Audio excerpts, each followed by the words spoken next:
How wonderful it would be if all sentient beings were to abide in equanimity, free of bias, attachment, and anger. May they abide in this way. I shall cause them to abide in this way. Guru Chenrezi, please inspire me to be able to do so. So equanimity has been on my mind following on Venerable Semke's talk yesterday and some correspondence I've been having with people. Thinking about the power, how equanimity is just the very foundation of our bodhicitta practice. According to the Lamrim teachings and all kinds of teachings about how we develop bodhicitta, our love and compassion doesn't grow until equanimity is established in our minds. So when I was listening to Joe Biden's speech the other day, I was inspired. But now he said, let's give each other a chance. It's time to put away the harsh rhetoric, to lower the temperature, to see each other again, to listen to each other again. To make progress, we must stop treating our opponents as enemies. We are not enemies, we are Americans. May we abide in equanimity, free of bias, attachment, and anger. So someone sent me an email a couple of days ago, someone who's been following along with the Abbey's way of thinking, and had posted on social media a thought that, yes, let's celebrate. This person was happy about the outcome of the election. But let's also remember 70 million Americans are feeling crushed right now. Let's give them a minute to grieve. Perhaps that empathy can be a first step toward our country finding unity again. Well, the comments she got, people not in that kind of mood. Not in that kind of mood at all. And you know, the Buddhist worldview is not the prevailing worldview. Did you notice? I mean, there aren't that many people sitting in this room. So this idea is, I think to hold it is really radical. You know, we chant this once a week. If someone tries to cut off your head when you haven't done the slightest thing wrong, this is so radical. Someone tries to cut off your head when you haven't done the slightest thing wrong, out of compassion, take all her misdeeds upon yourself. This is the practice of bodhisattvas. And to the normal world out there, this is nuts. Who would think of this? Why would you think of this? I mean, nobody has the corner on the us and them market. Nobody. And I think it's such a treasure. This experience with my friend just made me realize what a treasure it is that in the Tibetan thought training, we are trained to immediately try to see the harm doer as being under the influence of karma and afflictions, to separate the action from the person, to see that the person is just like us in wanting to be happy and not wanting to suffer, and they're just making some really radically different choices about how they pursue that happiness, and replace that natural aversion with something that's not so lethal. And preferably, over time, we replace it with love and compassion.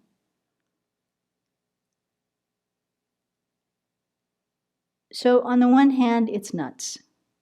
On the other hand, I think if we keep bringing this up, for people who are inclined towards that point of view, it will register. You know, so it's not like we should stop posting things on social media and whatever. It's just to be aware that there's a whole lot of people who as I said, want to dance in the end zone. That's fine. So I was really surprised when I found this article on The Atlantic. You know who Dave Chappelle is, right? Most people know who Dave Chappelle is. I only know his name. I didn't know his comedy. He's multi-award winner, Emmy Award winner, Grammy Award winner. Very funny man. Scatological humor, really in your face. But he's also been cited as kind of one of the prime philosophers and sociologists of our time, reflecting back the nature of our society in language that people really get. And it is, it's foul language, okay? But he gave the talk on Saturday Night Live, Saturday night, that this article quotes him, where he was talking about America won't be healed by an election, but by people coming to some deeper understanding. And he says, quote, I would implore everybody who's celebrating today to remember it's good to be a humble winner. Remember when I was here at the Saturday Night Live stage 4 years ago? Remember how bad that felt? Remember that half the country right now still feels that way. So Dave Chappelle urges the audiences to consider the grievances of millions of voters feeling abandoned or adrift in their own country. And then he connected that to the similarity of the feelings of the lived experience of generations of Black Americans. And then his point was, no president can save America if Americans don't want to save one another. How wonderful it would be if all sentient beings were to abide in equanimity, free of bias, attachment, and anger. And then I also heard from someone who had spoken to an evangelical Trump supporter in the last few days, who said flat out, we need to love one another. The Bible says so. That's heartening. So I don't care if you're, I don't know what kind of follower Dave Chappelle would have, or a Buddhist follower, or a Christian follower, or a non-follower. If we don't listen to each other and understand each other's pain, we will never be able to work together. So going back to our own training, Lama Tsongkhapa says in Lamyam Trengmo, from living beings' viewpoint, all equally want happiness and do not want suffering. Therefore, it is inappropriate to hold some close and to help them, while keeping others at a distance and harming or not helping them. From my own viewpoint, if I have continuously been reborn since beginningless time, all beings have been my friends hundreds of times. To whom should I be attached? To whom should I be hostile?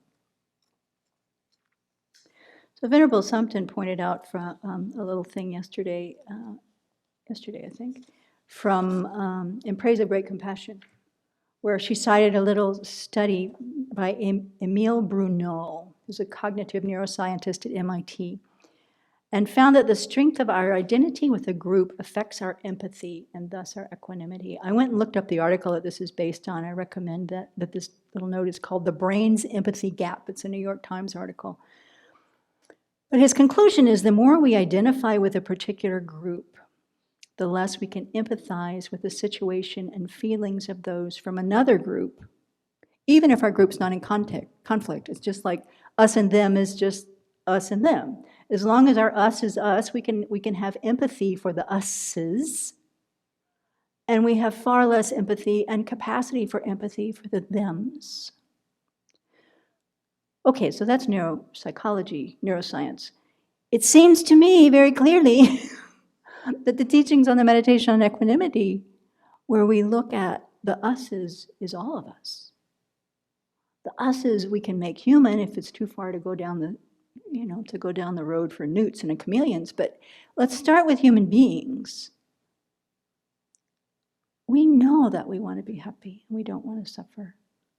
And it's hard even in this little community where we're all practicing. It's hard sometimes to hold that about the people around us if they're in the way of my own happiness. So for sure, the 45 million people who voted. Is that right? Yeah. Well, 160, 150 million people voted. 340 million people in America, 7 billion people on the planet. It's not a worldview that everybody holds. It's going to take some time. But the focus, I believe, on equanimity is our practice right now. As we see how things unfold in the near future, would be a good place for us to stand and to, for me, both locally, very much in my own mind, to see who I'm allowed to empathize with, what space I can open up for others. So let's practice equanimity together, because love and compassion is the next step, and that's what we talk about all the time. But first, we have to abide in equanimity, free of bias, attachment, and anger to any living being.